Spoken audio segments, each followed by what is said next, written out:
Episode 37. Looking good, feeling good.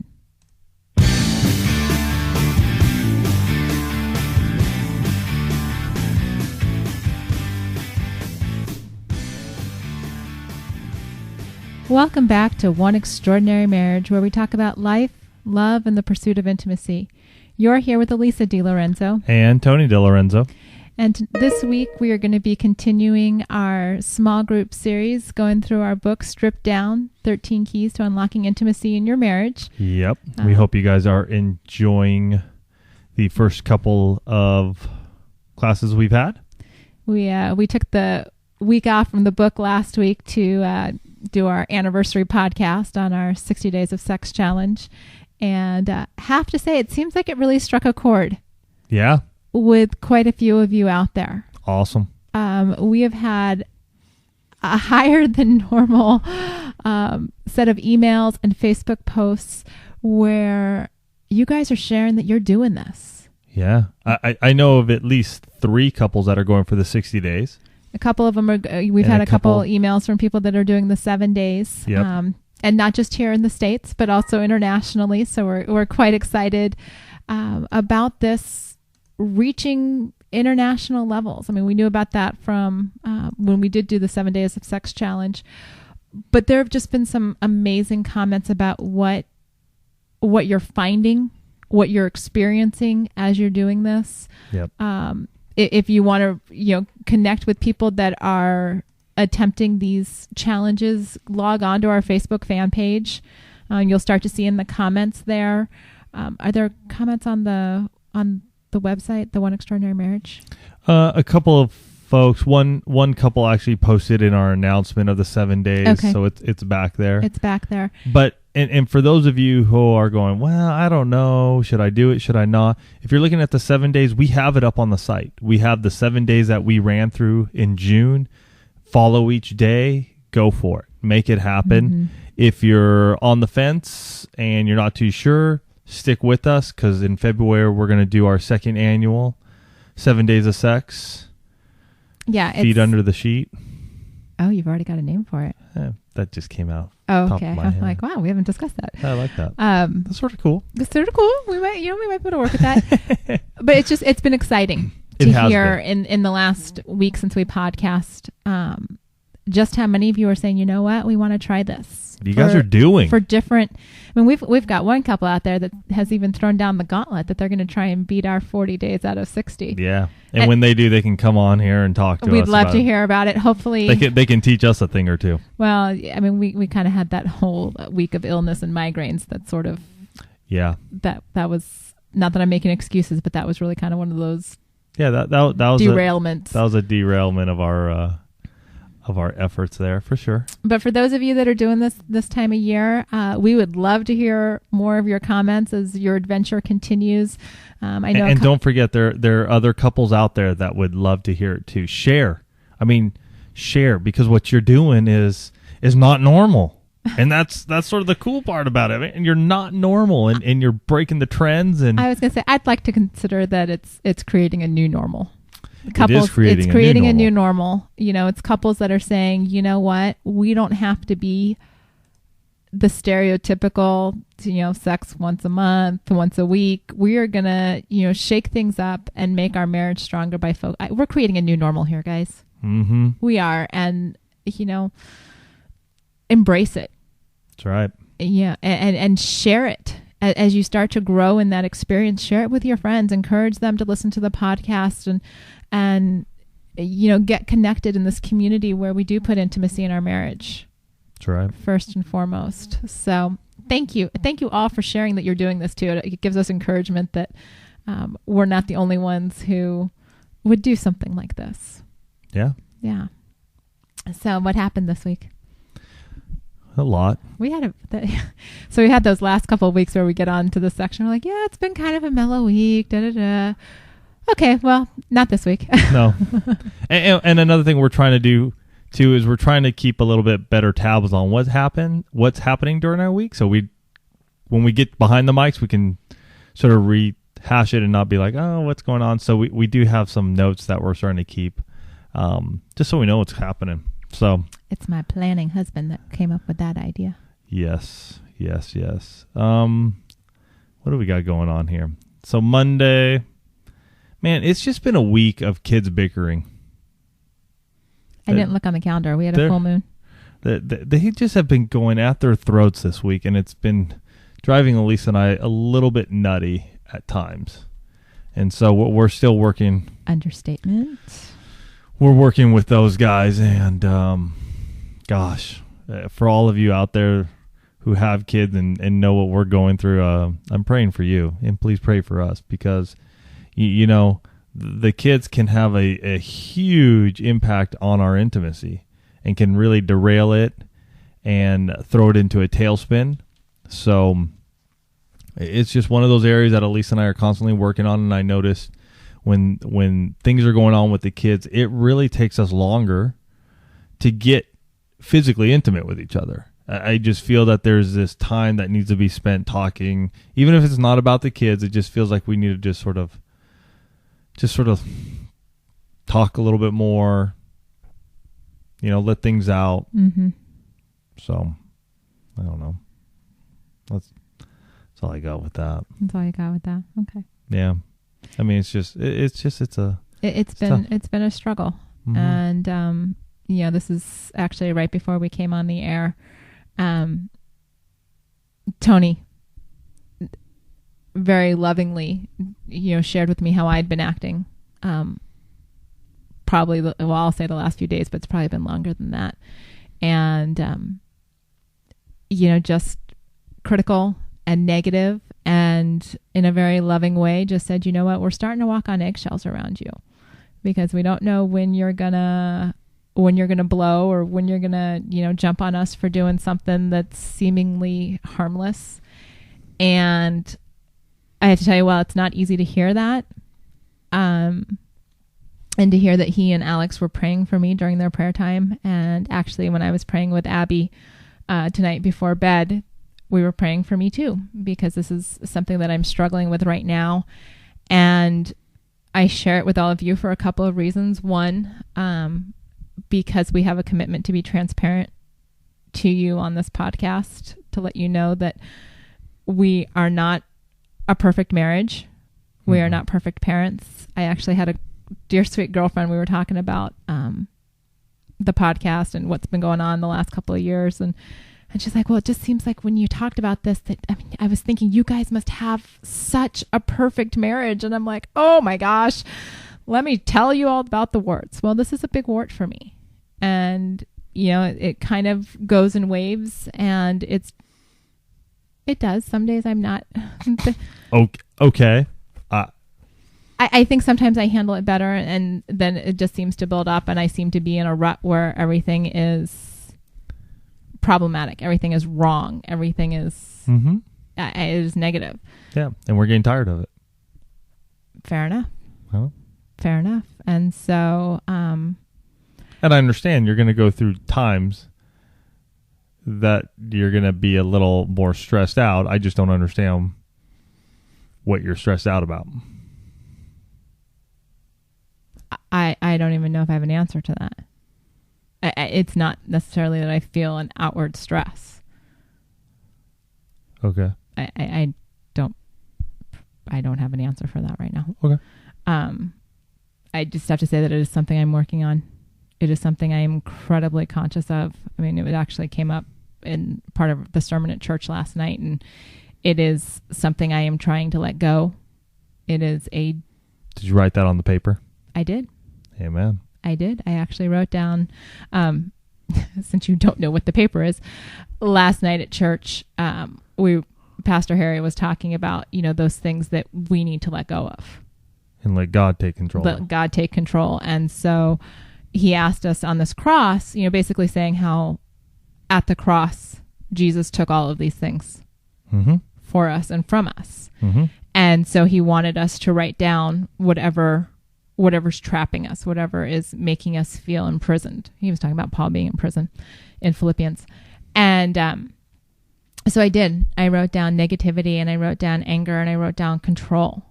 And those were the things I put on that cross, because those are my three biggest struggles. And, I do see it with the kids and I see it with you. And so when you talk about the fact that it takes more for us to be intimate, I know that is because I have those things going on and I'm working through them, and it's a process. One that I handle better on some days than others. And we happen to be in a time right now where I'm not handling it very well. Right. So it just puts a damper on everybody in the family. So it's like you said, I came to you lovingly, because it does. It's just today there are a number of times when Alex and I were laughing, having a good time, and you were just on us, and it was like for seemingly nothing. And so I think, he and I were both just sort of like going, my goodness, what's up with Mom? So we'll keep working on it. We'll work on it.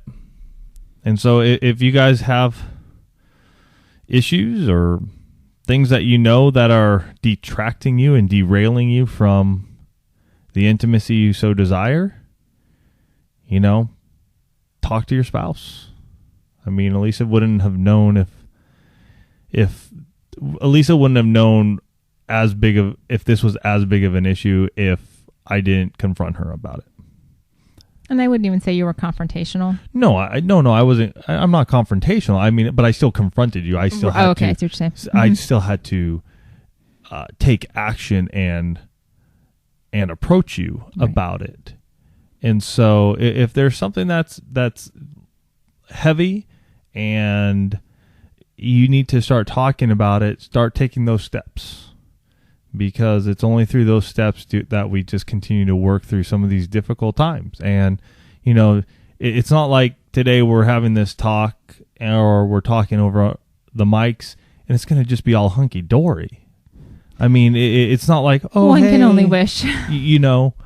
One thing that Elisa and I do know is that these issues, we don't let them linger.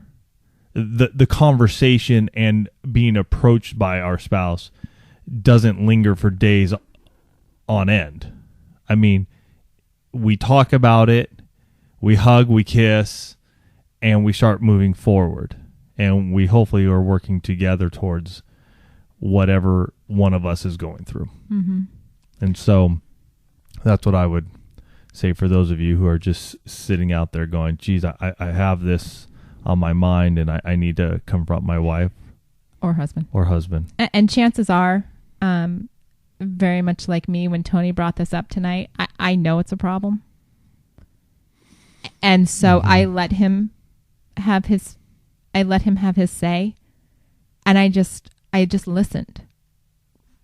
I didn't get defensive, because chances are, if you've got behavior that's detracting from your marriage, you're doing it. So you need to be willing and open and able to hear the truth. Because chances are, if your spouse is bringing it up to you, it's become a big enough problem that it can't be overlooked. And so I encourage you to give your spouse their say, because they are coming to you in love. Tony didn't come to me tonight to beat me down or, to get in my face. You guys know by now that's probably, you probably figured out that that's not his personality as it is. But, think about it. I'm exhibiting behaviors that are not helping our marriage or our family. And you can have a couple different reactions to that. And I want to thank Tony on air for handling it in a spirit of love, so that I don't feel attacked. There's no reason for me to go on the defensive. He's just saying, you know what, this is not working right now. This is not working in our family. And I'm not going to, beat a dead horse. But those of you out there that are wrestling with issues, whether it's anger or negativity or control or, overcommitted, whatever those things are that you're wrestling with, if your spouse comes to you this week and says, hey, you know what, I was listening to Tony and Elisa, and I think we just need to talk about these things or this particular issue, please just listen. Yeah. Listen and know that they wouldn't come to you if they didn't love you so much and wanted this to get better. Mm-hmm. You know, and for those of you out there that are going, oh my gosh, I can totally relate to what Elisa's saying, know that you are not alone. And be willing to share this. Yeah. You know, share it with other moms, share it with your spouse. If you're a guy, share it with your buddies. But don't let these things fester inside, because that's a problem that I think so many of us have. And we've talked about it before, is you put this mask on that everything's great, and inside you feel like crud. Yeah. And so take off the mask, find yourself. Yeah, you hear us say it a lot. Find yourself a good accountability partner, somebody you can just talk to, and to air yourself out if you need to. Obviously, we believe that it should be your spouse, but there are just times when you need another ear. A same-sex ear. A same-sex ear. Amen to that. Yes, no commingling here, folks. That does not happen. Sorry. And if you are in something like that, you need to end it. So, on a lighter note, can we talk about your reaction to my shoes? Yeah, we can. And Thursday. So Thursday Thursday was a really good day.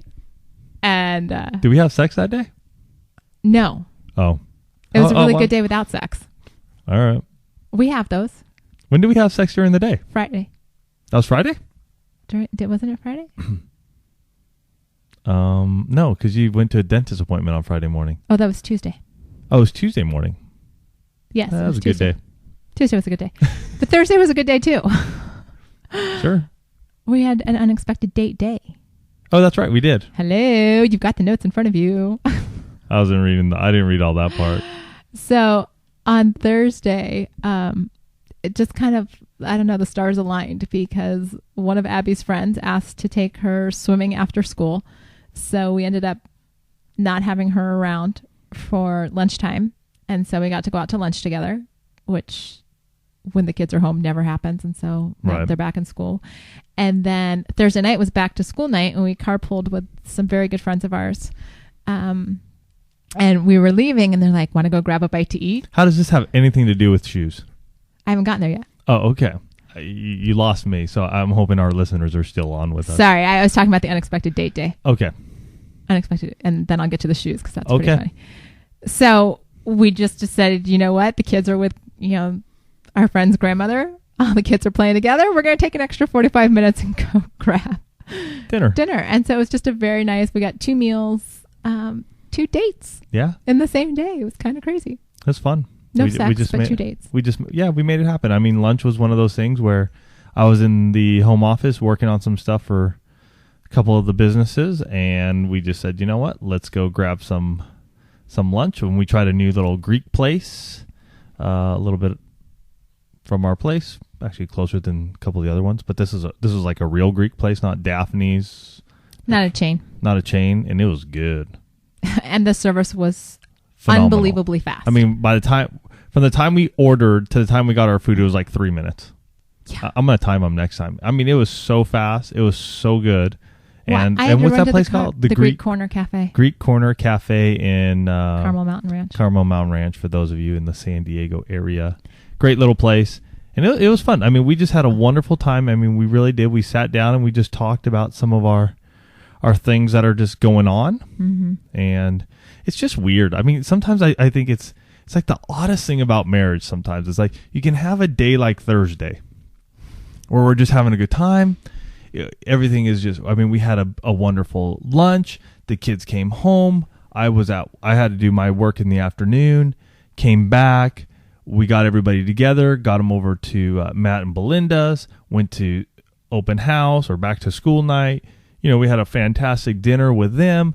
And then you go 2 days later and it's like, or even a day later, and you're just like, really, what the heck just happened? Mm-hmm. And the more and more we do what we do and talk about what we talk about, I become more and more aware of, my goodness, if you don't watch out, I mean, you could really be riding these highs and lows and just going crazy because you're constantly either on a high or a low, and you're not like just sort of like coasting along a little bit, you know. And that coasting part is sort of a nice little place to be because it's just it's a good place. Well, and it's also tempering the highs and the lows to say, you know what? Okay, I mean, today has been far from a great day, and I had a great bike ride. It's Sunday, of course. You had a great bike ride. But because we know where we are in our marriage, we know that, you know, we temper the highs and the lows and don't ride that emotional roller coaster. It's not like, oh, things are bad today. They're really, really bad. You know, this is, you know, world's coming to an end. Or when it's high, it's like, this is the most phenomenal thing that's ever, you know. And so it's, even though we have great days and we have lousy days, we don't tie so much emotion into those days so that we're constantly up or down. You know, you ride the emotions instead of just saying, you know what, this is a long haul. There are going to be good days and bad days. Onto the shoes. So I'm doing some fall cleaning out our garage. And so I was just, you know, because Tony, I am a slob by nature. I will say this on the air. My mother, who listens to the podcast periodically, is probably applauding and saying, I knew it since she was 4. You are. I just there's stuff everywhere at times. It's just ridiculous. Yes. There are piles.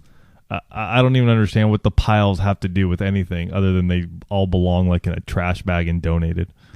So that's what I was trying to do, because you got mad because all the shoes were not in the shoe closet. And well, that is a daily occurrence on all of you guys. So because each of you have like 10 pairs of shoes for some reason. I'm a shoe hog. Love the shoes. And I never pay full price because I love the thrift stores. And so I have lots of great shoes, but I buy them all very inexpensively. Right. No, and so I'm okay with that. But if you would just put them away, it would help. They were spilling out of the shoe closet. No, they weren't spilling out. They were all over. I mean, there were still some in the shoe closet. This is my story. Like a couple of pairs, maybe. Okay. It's one of Tony's ridiculous peeves. Anyhow, he said, I need an office. Could you please pick up the shoes? And I said, okay, that's fine. He requested I can pick up the shoes. And so I'm going through and I'm like, oh, I don't wear those shoes anymore. Oh, I haven't really worn those shoes. And so I have a pile of shoes. I'm like, you know, time to donate or try and sell or whatever. And he comes out into the garage and he looks at this, you know, the shoes are all cleaned up. There's no shoes in front of the shoe closet. Right. And then he looks over and he's like, well, what are you doing with those shoes? Because unbeknownst to me, his absolute favorite pair of my shoes, get that, his favorite pair of my shoes was on top of the get rid of pile. I was like, what are you doing with those? And I said, well, I haven't been wearing them. I'm going to get rid of them. He says, oh, no. Those are my favorite pair of shoes. They are. You should wear them to bed more often. Can we post a picture of my shoes up on the... Sure. Okay. I'll take a picture. I'll take a picture. And I'll put some... Anyhow, so it's really funny that like this one extra pair of shoes that I am not particularly in love with, but apparently is my husband's favorite pair of shoes. I can't get rid of. I think you look hot in them. I appreciate that. I think I have a shoe fetish. There are certain shoes that you wear that I just love. I think they just make you look sexy. They make you look slim. When you walk, your bottom just moves right. I just dig it. So needless to say, if these pair of shoes are on the floor, I'm probably okay. Well, no. They still need to be in their place or they need to be worn. So either on my feet or in the closet. Yes. Got it. Okay. And you can wear them to bed anytime you want. All right. Well, I'll keep that in mind. Although I find it very uncomfortable to wear shoes in bed. But I'm just giving you a hard time. I know what it's for. It is a visual thing for me. I get it. You know, it's one of those. Let's change it up a little bit. Well, we'll get to that tonight. Okay. We're talking about that. I do want to give a shout out to Julie at Intimacy and Marriage. Yes. Our very good friend Julie posted this very wonderful review of the book. Mm-hmm. Did she do it as a blog post or did she just put it up on her site? Or Yeah, you can go to intimacyandmarriage.com. You know what? I'll just have a link here in the show notes, and you guys can go over to it. And Julie doesn't have to say what she said. It's just very much appreciated to get feedback on Strip Down, and we just love it, and we'll be plugging it out there. And for all of you that like David Letterman, she did do it in like the David Letterman countdown style. So it's a fun read. Yeah. And she even says in there she doesn't get anything for plugging the book, but just wanted her to thank her for doing that, because we appreciate the support. Yeah. We did get a specific question this week from Mary in Australia, who did the 7 Days of Sex Challenge. Different Mary? No, it's the same Mary. I don't think they completed it. Remember, Mary got sick. She got sick, but I'm sure she'll be doing it. Yeah, I'm sure she'll be on board with us again. They attempted it, and they were very cute because of the timeline and whatnot. They were always a day ahead of us. And so that was because they're 16 hours ahead of us. So it was very funny when we were getting started. And I just remember one of her early posts talking about, well, I'm actually starting today, even though you haven't officially started yet because of the whole time zone thing. But Mary and her husband are getting ready to celebrate their first anniversary this week. Yay for you guys. Happy anniversary. From all of us here at One. And she said, what advice would you give people in the early stage of marriage to lay foundations? And being almost 14 years into this crazy little thing called marriage. Yep. Elise and I have 1 month, and then we'll be at 14 years. Woohoo! Yeah. Unbelievable. Hard to believe it's, in some respects, it seems like it's been a long time. And in other respects, I am amazed that it's been 14 years. Yeah. Yeah. It's kind of funny how that last works. 2 years have been the best. Yeah. In my opinion. I would agree with that. Okay. I would agree with All right. So let's get back to, what's some advice we can give people in early stage of marriage to lay a foundation? Talk, communicate.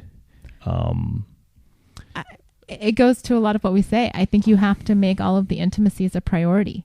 Mm-hmm. And you have to work on them. You can't just say, you know what, we're just going to wing it until something happens. I think a lot of the big problems in marriages could be avoided if people said, you know what, we're going to educate ourselves on finances. We're going to religion. Come together on in-laws. The big ones, religion, in-laws, finances, but even discussing your sexual intimacy. Mm-hmm. What do you want? What works for both of you? Discussing, a lot of the topics that we bring up in our book, and some of the ones we're going to talk about tonight. We're talking about get physical and dress it up. Finding, making your spouse a priority. Mm-hmm. There are always going to be things that are going to pull you apart, or they're going to attempt to pull you apart. There are going to be other obligations on your time. But if you make intimacy with your spouse a priority, if you build that foundation early in your marriage, that I think is going to be something that will serve you well throughout the life of your marriage. Mm-hmm. Oh, yeah. And it really goes back to a lot of the keys that we talk about in the book. Have your priorities in order. Communicate. Develop those financial plans. Develop your physical intimacy. Develop all of these different things. Make your bedroom a sanctuary. Do these different things so that that person is number one, and that you are number one for them. Yep. Rock solid foundation. Mm-hmm. I think from the guy, and I'm going to bring it up from a guy's point of view. For those of you who are early in your marriage, 1 to 5 years, and you're a guy, I'm assuming you're listening to this because you're way ahead of where I was when I was in those early years of marriage. And I think as a guy, we tend to get married and all of a sudden we think, oh, well, my wife's just going to take care of all that stuff. And we just plop on the couch and our clothes go in the dirty clothes pile, and we want her to do our laundry, want her to make our dinners, and it's like our wife all of a sudden becomes our mom. And that has to change. And I will say firsthand, that was one of my biggest mistakes. I think I just sort of walked in just going, well, we're married and Elise is going to take care of all this stuff. And unbeknownst to me, that was an irritant for her, because now all she has is a guy living with her who's just sort of on the couch drinking a beer, watching football, and expecting her to do everything. And so as a guy, I think we need to just realize that our spouses, these beautiful women that we have courted for months and years and have walked down the aisle with and said I do's, want more than just a roommate. And I think the way that we're able to show that is by talking through this stuff with them and just finding out what is going on. What are their desires? What's bothering them? What ways can we help around the house? Is it fun? No. Is it worth it? Yes.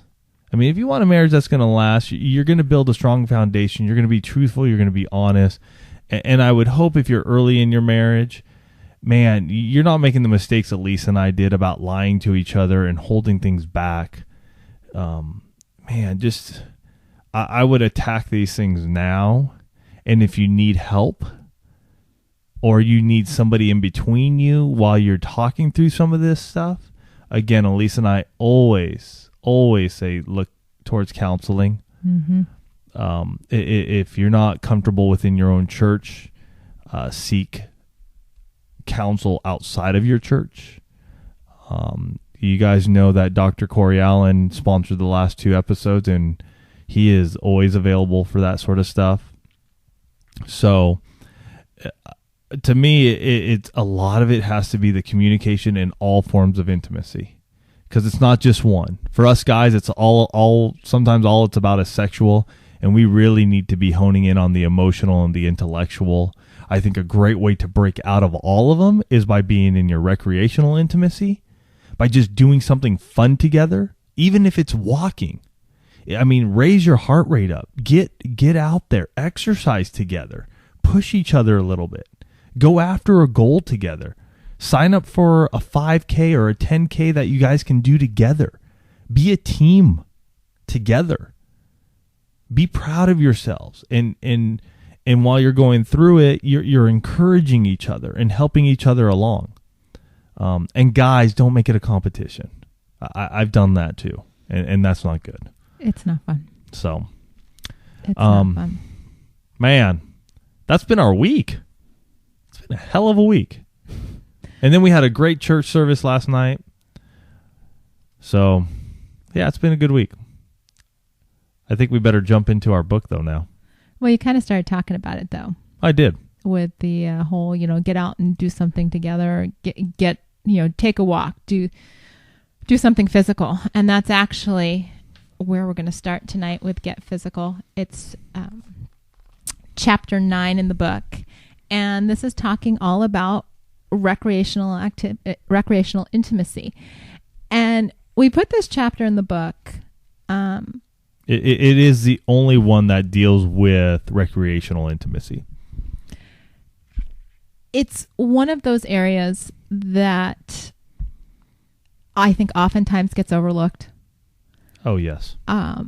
Because I don't necessarily know how many people realize how being physical ties into our intimacy, how it really plays a part. Being physical as in activity. As an activity, not sexual, physical intimacy. I'm talking about being physical, getting out and moving your body in some way, shape, or form.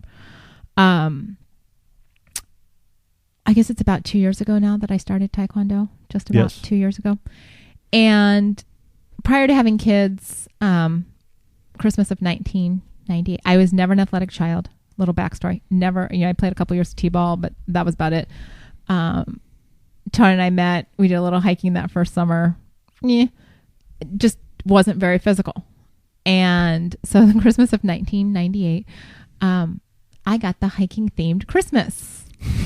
Where from me, her beloved. Yes, my dear sweet husband of 2 years gave me a pair of hiking boots and a guide to the hiking trails in Southern California and a fanny pack, water bottles, and I think that was probably it. It was enough to get a good laugh out of the family.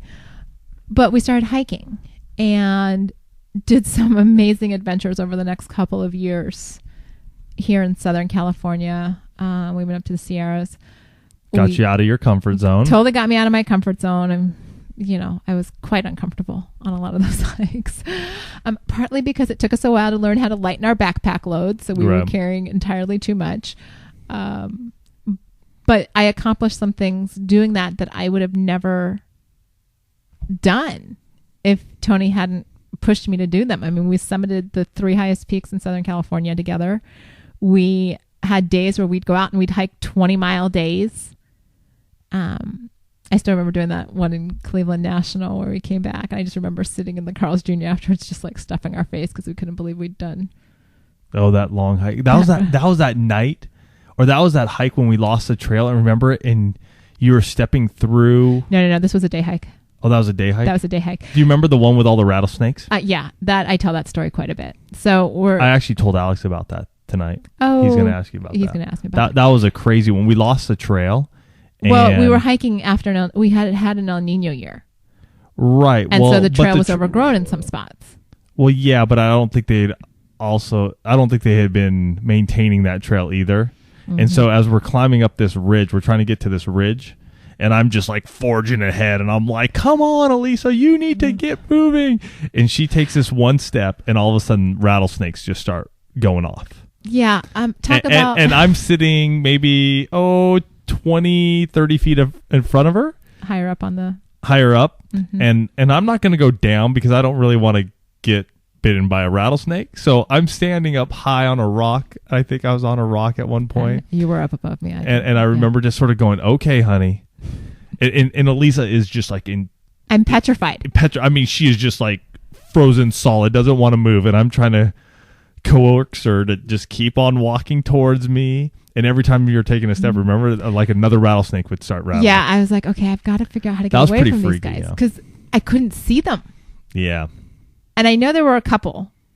Yeah, that was not exactly. You weren't happy. I was not happy. Yeah, I remember when we got back to the car that day, you weren't I was like, too I'm pleased. never doing this again. Of course, we were out the next weekend, but we also, so we're out there, and my body's starting to change because I'm getting more muscular, and so this is a good thing, and we're having lots of fun, and it was a good way. We'd spend a lot of time talking when Tony wasn't hiking, half a mile ahead of me, which was something we had to work on. He eventually got to the point after about a year where he would hike behind me so that he wouldn't be so far up the trail. That was a learning curve for us because I'd get really cranky that he would be so far ahead, resting, waiting for me to catch up. I'd get there and he's ready to go, and I'm still like, can I just take a breather, please? Yeah. We had some adjustments that we had to make, but I really enjoyed what was happening with my body in terms of getting more fit. And then, we moved to Spokane, Washington. We've got winter. I get pregnant. I spend the next couple of years, pregnant or nursing, not doing a lot of physical activity. And so it was about 2 years ago that I started taking Taekwondo and really just got involved with it. For the first year or so that I did it, it was a really good fit for me at the time, and could not believe how much stronger, how much more fit I was getting from taking this class just twice a week. Right. And I mean, you're getting leaner. You'd shed it. Actually, you had gained some weight because you were already too thin. So you actually gained some muscle mass. Right. And which actually helped out with your stamina and your endurance. Mm-hmm. Right. And it was one of those things. In and out of bed. Nice plug there, honey. You're welcome. But it's true. Like, as I started to be more confident with who I was physically, that totally transferred over to how I related to Tony. Right. Because the better I felt about my body being more fit, Tony's right. After both kids, I kind of went into this hypermetabolic state where I lost excessive amounts of weight and couldn't put weight on until about a year or so after. Well, actually, it was about 3 years after. I mean, it was pretty bad. I mean, it was something we had to deal with. Elisa was down to 107 pounds. Mm-hmm.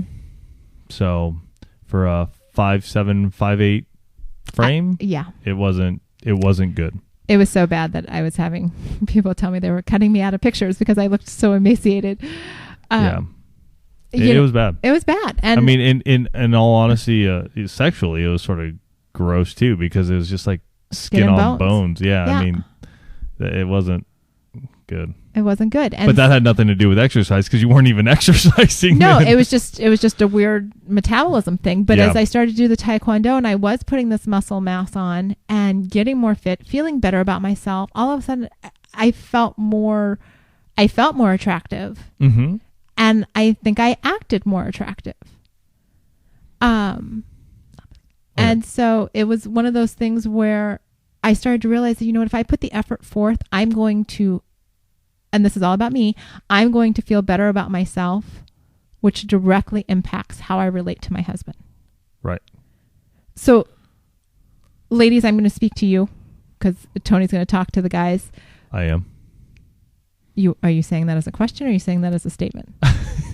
Well, I can only speak to the women. Just saying that if you don't feel attractive to your husband because you're out of shape or you just don't feel attractive, and it's a physical thing that you can get up and exercise more, you can get up and take a walk around the block once a day, you have the power to change. I'm not talking, there's a medical issue. Right. I'm talking there's a desire to change issue. Yeah. And I mean, and out of this has come, my buddy Dustin and I started Fit Marriage.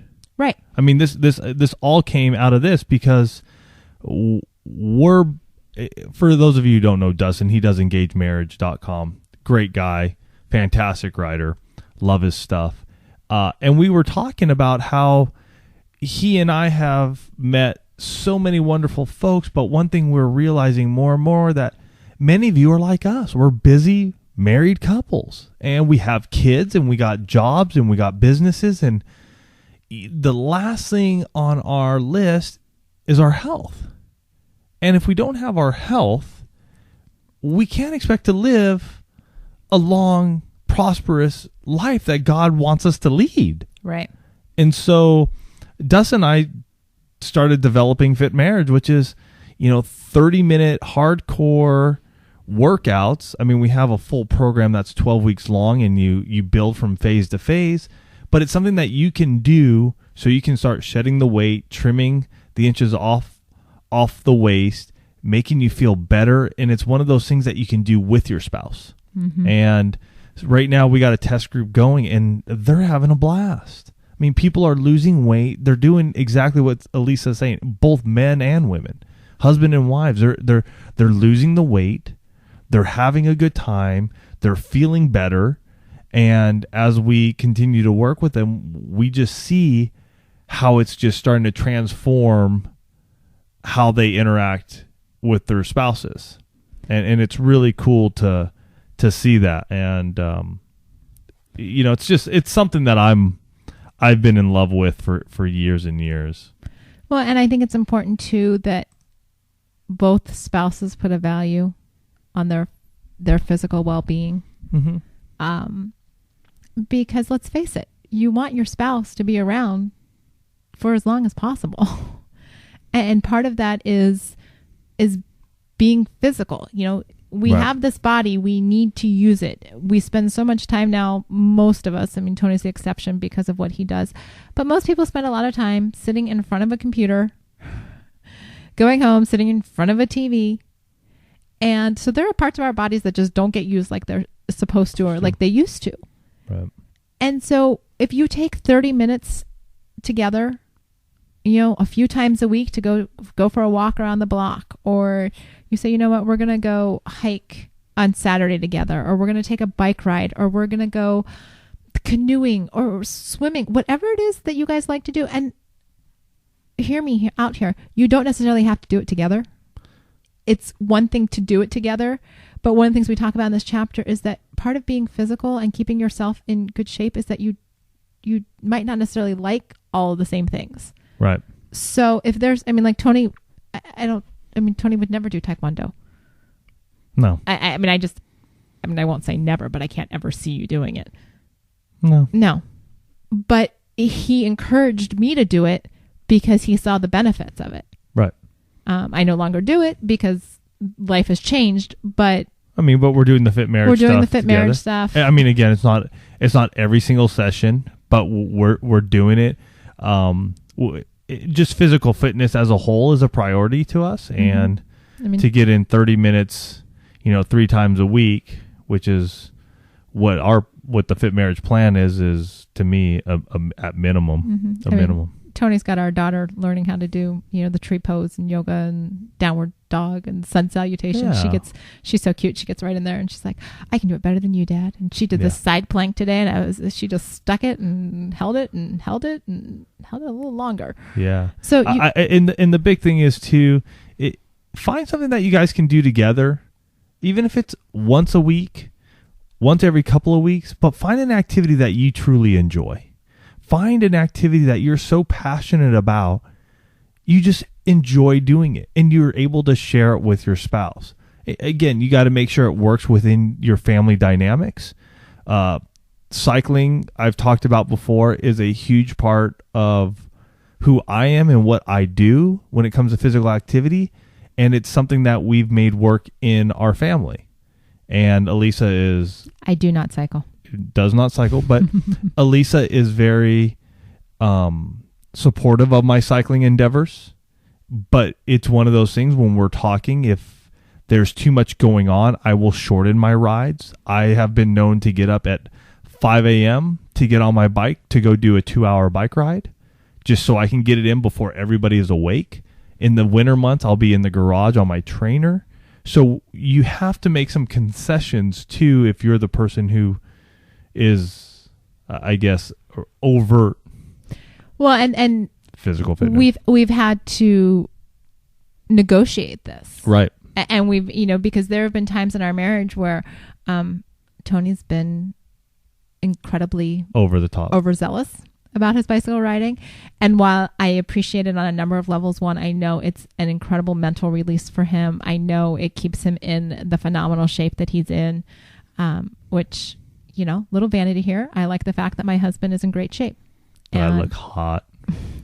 As he tells me every time he comes back from a bike ride or puts on his sunglasses, or, no ego problems on that side of the microphone. Well, in cycling though, you do say that, but cycling has become part of my ministry. I mean, I'm out there with a bunch of guys, and I do talk about life, and it's one of my areas where I can share God's love. And so I think that's one of those things, but however you guys work your recreational intimacy, keep in mind it's got to work within the confines of your marriage. Yep. It should never be to the detriment of your marriage. And if it does, you'll learn, because we've been there too. We've learned that the hard way. Absolutely. Pick up the book. Read the book. It's in there. Chapter 9. Moving on to chapter 10.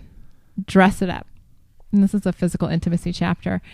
And this is looking good. This is taking the time to put together, whether it's okay. Set the stage. So this is it. We've talked about take the lead. We've talked about calendar it. Now we're going to use those in the context of a date night. You've taken the lead, husband. You've taken the lead. You've calendared it. You know what day it's on. Now it's the next step, which is the dress it up part of it. You are going to go on that date night. And instead of putting on your shorts and your t-shirt, and when I say that, I'm looking directly at myself, because that's the way Tony dresses up in San Diego, Southern California kid, most of the time. It's time to dress it up. It's time to go on out to Kohl's or somewhere nice, go to Macy's, go wherever you can go. I tend to go to Kohl's. Works for me. Go buy yourself a nice pair of jeans. Go buy yourself a nice shirt. Go buy some nice shoes. Dress up. Look the best you can look for your spouse. I have to give a little backstory to Tony's soapbox. For the first 12 years of our marriage. Oh, yeah. Tony had a pair of... What? Your jeans. They were just like a regular, like cargo style pair of jeans. Or Carpenter. I think they were the Carpenter because they had the little dealie for the hammer on the side. They're Carhartts. No, they weren't Carhartts. Those weren't the Carhartts? That wasn't until we moved to Washington. Okay. And so he would typically wear that with like what would you wear that with? Like an older polo shirt, maybe on date night. A t-shirt, maybe a t-shirt. Yeah. This was what I had to look forward to on date night. And on the flip side, pretty damn sexy, huh? Yeah. So on the flip side, I wasn't, got to think for the last 7 years, I've had little ones in the house. So typically my shirts have some kid remnant on them. Crumbs, wiped noses, wiped faces, art projects, something along those lines. Yeah. And that's often how I would greet Tony at the end of the day. Mm-hmm. Picture of loveliness. Yeah. And don't get me wrong. Those of you that are in those young stages of mothering, that's sometimes just the way it happens when he gets home from work. But a couple of years ago, coincidentally, as we were going through our 60 days of sex, we started to get into the show, What Not to Wear. Love it. And I actually picked up Stacey and Clinton's book. They have a book that I got to find it here in the chapter. But yeah, what's it called? It is called Dress Your Best. Dress Your Best. And this was such an easy read because you go through, you find what your body shape is, and then they basically tell you, here's what's going to look good on you. And I'm like, oh, I don't have to read all 200 pages. I can just, okay, this is what my body looks like. This is what I should get. This is what I should be wearing. Boom. And it was helpful for me too, because I think that was one of my biggest problems was, what do I wear? I don't know. I mean, I see some guys, man, they come out looking really good. I'm like, damn. And I just could never pull that together. And I think that's the problem, or that's the issue or concern that a lot of people have, is that, you see these models, you see, the mannequins in the store, and you're like, well, how do I pull that off? Or should I even be wearing that? Does that even work for my body? And so I appreciated having that guide to say, you know what, start here. Right. Start here. And it was really interesting because as I started to say, you know what, I'm going to, maybe put on a clean, and I started with, I'm just going to put on a clean t-shirt before Tony gets home. Right. Nothing crazy, but we're just going to get the crumbs off so that when the first time he sees me, when he comes home at the end of the day, I don't look completely worn out. Even if I am, at least I look good for him. And then that started going to, okay, you know what, I'm going to lose the t-shirt and I'm going to start wearing skirts more often, or dresses more often, or nicer jeans. I'm not going to be in my old comfy mommy jeans. Right. I'm going to get some that are a little more stylish, a little more flattering. And again, for those of you out there, they're like, oh, well, if you have all kinds of money. No. Little note about Elisa. She loves thrift stores and consignment shops. So I don't pay full price. And if it doesn't fit, Elisa will get it for dirt cheap, and then she'll take it to our alternator, or not our alternator, our Cam. She does sewing and alterations. Alterations, lady, and Cam will pull that thing in for. Because I know what Cam's capable of, and so I'll buy things that might be a little bit longer than I need, or a little bit bigger in the waist, and say, you know what, Cam can fix this. Cam can fix anything. Mm-hmm. And Cam does a great job. So that's what you really need to find. Yes. And I would definitely recommend finding a good seamstress to be able to handle that kind of stuff. But you start taking this, baby steps. Right. Get rid of the ratty t-shirts. Start finding clothes that suit your style. And this is super critical on date night, that you go out and you're dating your spouse. When you were dating in the beginning, you probably, like, I know most women, I know on our first date, the girl spent 2 hours getting me dressed and makeup and hair.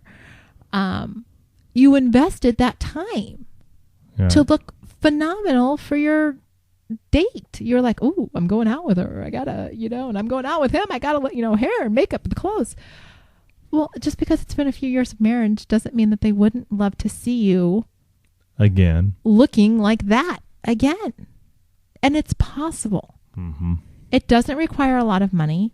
It requires a little bit of effort, but once you start getting into the hang of it, I mean, I've had moms at school are like, why are you dressed up? And, it's like I was wearing a dress last week and somebody's like, why do you look so nice today? And I said, I'm going to the dentist. And it was just this look like, really? You get that dressed up? Well, yeah. Sure. I've now made it a part of just who I am. Right. And I like it because I feel good. It's really...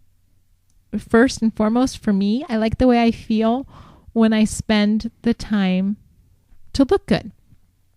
Number 2, it's for Tony.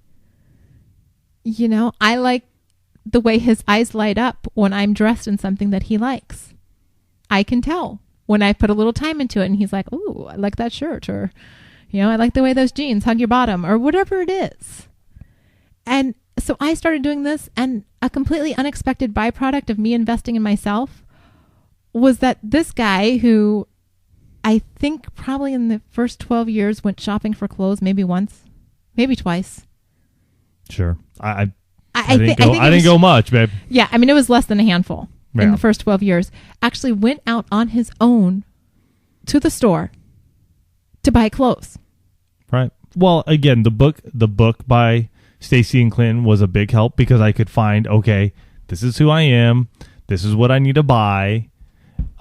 These are the shirts. This is the pants. If I put this sort of combo together, that works. So for me, it was very simple. The other side of it was that you were getting dressed up. You were looking very nice. And I felt like, you know what? It's time for me to grow up too. I'm 35. I think at that point in time I was 35, and I'm going, you know what? It's time to put on a nice pair of jeans. Go get a nice pair of black shoes. Okay, the reason he brings up the jeans is because we have friends here in San Diego that up until, I guess it was last year or the year before, had never seen Tony in pants. Right. Because he wears shorts almost year round. Almost. If I can wear shorts, I'm wearing shorts. So yeah, especially for work. Well, yeah, but I mean, even to go out, you tried to lobby your brother to be able to wear, shorts for his wedding. Right. Yeah, it didn't work. So it's made a difference even for me. And I can see how me getting dressed up has affected the way you look at me, because I've seen there have been many a times when we've gone out on date nights and you're just like, wow, you look good tonight, and we're out there and we're just having a blast together. We feel confident about who we are and where we are. Mm-hmm. And, sometimes the outwards appearance is just a little bit of the icing on the cake. It all comes from the inside. I know that, that, but it's just enough to just go, you know what? I'm out and I'm going to have a good time and I'm going to look good for my spouse. And it's not for anybody else. I think Elisa and I will both say that. We don't do this to attract others. No.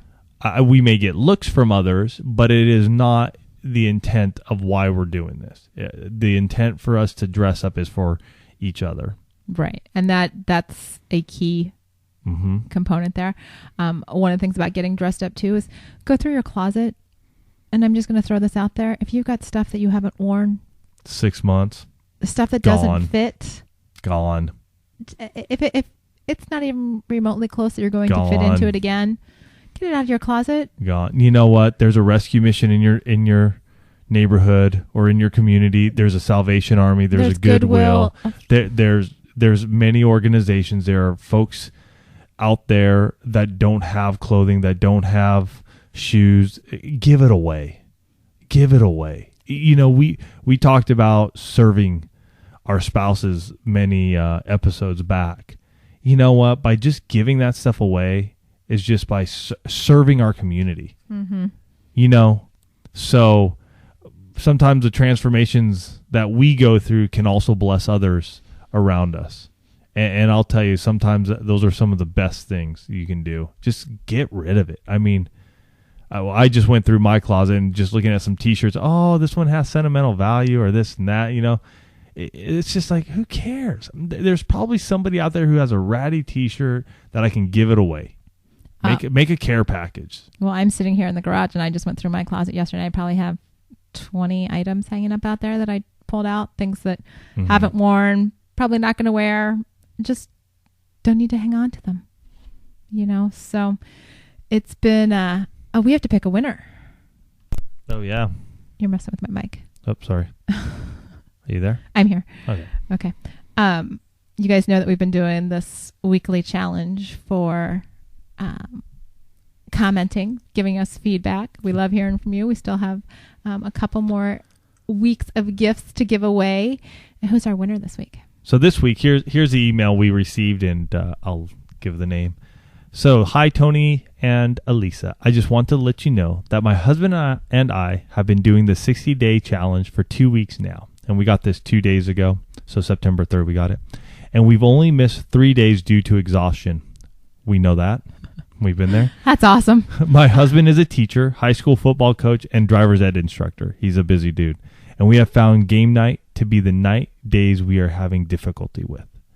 One thing that I have found so great about the 60 days part of it, and this is the part and this is what won them for this week, for the 60 days part of it, we never have to wonder, does he want to or does she want to? And we've talked about this extensively over the months and that we've been podcasting, because we both just know it's a commitment we've made, similar to the intimacy lifestyle. You make a commitment, you make it happen. We haven't taken the time to work on the other areas of intimacy, but we have a date night planned in a couple of nights, and we are going to come up with a plan to do that. Thank you so much. And that is from Karen. So Karen, you are our weekly winner, and we are just so excited for you and your husband. Mm-hmm. We just think it's fantastic that you're 2 weeks in, that you've missed 3 days.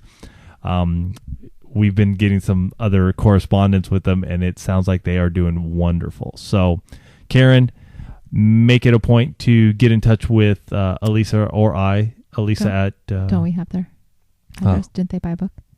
Oh, you know what? Don't worry about it. I'll email you. But you are our winner. I'll email you, get all your information. And they gave us. I was just gonna say, you said they got a book. All right, I'm gonna email you, let you know that you won, and then we're gonna send you a nice little prize package. So for all of you out there who are excited about your marriages, mm-hmm. that you are just ready to just set it on fire, go for it. Do it this week. Make a commitment. Mm-hmm. Do something. Don't sit on the sidelines anymore. Make it work. We want to hear your comments. We love it. Want your... Think about all of the things they've got going on right now. Driver's ed, football, high school teacher, and they're still finding time. Make it happen. There really are no excuses. We all go through our ups and downs, but make your spouse your priority. We want to hear your comments, your feedback via Facebook. Hit me up on twitter.com/oneonfire. Facebook, did I say that? Facebook, One Extraordinary Marriage fan page. You can do that on the fan page, our blog. You guys know how to get a hold of us. Do it. We love hearing from you guys. Have a fantastic and wonderful week, and we look forward to talking to you guys next week. Love you guys.